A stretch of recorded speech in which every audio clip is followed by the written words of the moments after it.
There is a gentleman who's donated 97 times. Alice Porter, our reporter, is with him outside the Chess Medical Centre in Chesham. Alice, tell us more. Hi there. I know 97, can you believe it? And Simon Beattie joins me now. I mean, 97 is an extraordinary achievement. You'll have your 100th donation next year. Firstly, just explain why you've wanted to become such a regular blood donor. I've been doing it for almost 30 years now. So I started when I was 18. My dad has always given blood, so I just it's not family tradition, but I've just carried on. Increasingly, I've realised, friends or family members have needed blood transfusions, and so I've just kept on giving. And how easy is it to make a blood donation? Because we were just hearing there that some people, particularly in the last 24 hours, have struggled to make appointments. Just talk me through your process of regularly booking appointments. I mean, how many months a time are you making donations? I give about 3 or 4 times a year.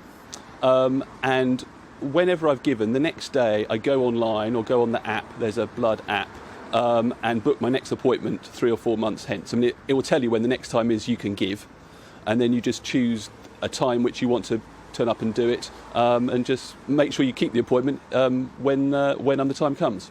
So you sort of need to get into the habit, a bit like when you go to the dentist and they say to you at the end, when do you want to book for your next appointment? You sort of need to be a bit on it like that. I think so, because if you wait the allotted time and then try and book, you'll find that all the slots are gone, particularly if you're using a mobile unit that comes to your town. I mean, there are sort of walk-in centres in cities like London or something, but for those, even those, they get booked up because the regular donors, they book their appointment, so there's always a slot for them when they come to give. Now, we're hearing that one of the reasons for this shortage in blood is because of the sort of knock-on from the pandemic, from when there were sort of staff shortages, and that's sort of continuing. Was that something you noticed during the pandemic, that it was harder to give blood? It was slightly harder. I had to look to see where the next place would be. But as I wanted to give anyway, I went out of my way slightly to go and give whenever I could. Because I suppose they weren't having as many people turning up because there were people worried about, obviously they couldn't have as many people in the sessions because of social distancing and all those sorts of other aspects.